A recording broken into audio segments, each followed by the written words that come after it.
গেছিলাম 32টা কামড় নিয়ে আমি, সেখানে আমার কোনো ট্রিটমেন্ট চলে না, একটু পানি খাইতে দেয় না আমার। আপু একটু শর্ট করি, আপনার সাথে তো এখন পর্যন্ত আপনার ভালো সম্পর্ক ছিল আপনার হাজবেন্ডের সাথে, আসলে খারাপ সম্পর্কটা শুরু হলো কখন?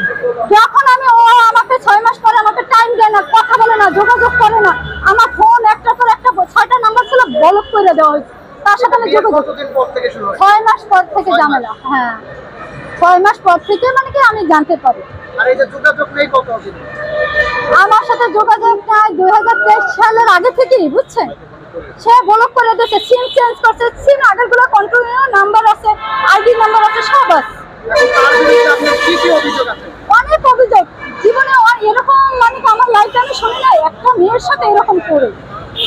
সে আমার পাওয়ার জন্য, আমাকে পাওয়ার জন্য কি, তখন আমাকে মাঝে মাঝে জিজ্ঞেস করতো তোমার ব্যাংক ব্যালেন্সে কত টাকা আছে, সেগুলো জিজ্ঞেস করতো। যেহেতু আমি প্রবাসী, একটা রেমিটিভ যুদ্ধ, আমি স্কোরে আসার পরে আমি আবার ওর সাথে জানালাম মাঝখানে আমাকে চাকরি করার ওরকম। তো আমি ছিলাম আমার জর্ডানেও 4-5 বছর ওখানে ছিলাম। আমি বিয়ে, আমার বয়স হইতেছে, বিয়ে করতে হবে না, তখন বাংলাদেশে আমি চলে আসি। টাকা পয়সা তো শুনুন তো, এই লোকে তো টাকা পয়সা মনে করেন সে আমার কাছে আরো মেয়েদের কাছ থেকে টাকা পয়সা নিচ্ছে, আমার কাছ থেকে অনেক কিছু নিচ্ছে, আমি বলতে চাই না, যদি আমাকে নাই না নেয়। দেখেন এই মেয়ের সাথে পরকীয়া, আর একটা মাঠে ভেঙে মাল্লারহাট মন্নানের মেয়ে, মার নাম হয়েছে, তার মেয়ের নাম হয়েছে ছুটি একটা মন, আর ভাইয়ের নাম হয়েছে রিফাত হোসেন মেহেদি ওরফে। তো এই ওদের কাছে যে আমি পাওয়ার বিনন্দ দিয়েছি, তোমরা পরকীয়া না, তুমি সম্পর্ক না জানিয়ে করছো, কিন্তু আমার জীবনটা তুমি নষ্ট করো, তুমি একটা মেয়ের জীবন ফিরাই দাও, আমি ওর স্ত্রী। তো অনেক বাধা বৃত্তি দিচ্ছি, তাই শোনে না। এখন এনাকে নিয়ে নাকি আমি শুনি যে বিয়ে হয়েছে, তো কাবির নামে উদ্ধার হয়েছে, আপনারা দেখছেন। স্যার ওরকম হয় নাই।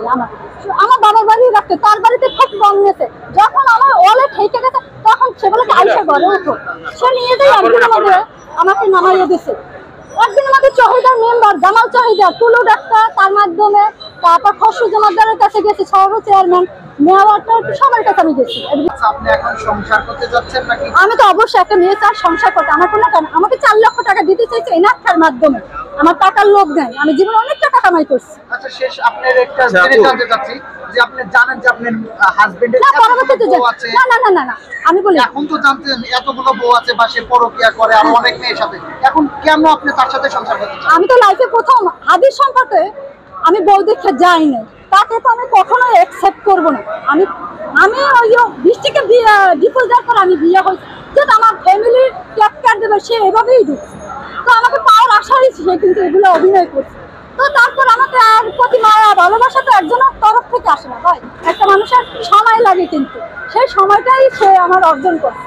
তাদের সাথে আপনি নিয়ে রাখে, মানে বউ অনেকগুলো, না না না না, তার সাথে আমাকে রাখবে কেন, সে তাকে তার বাবার বাড়িতে রাখবে, আমাকে চাই। আমি প্রথম ওয়াইফ, আমি যে পারমিশন ছাড়া কেন বিয়ে করবো?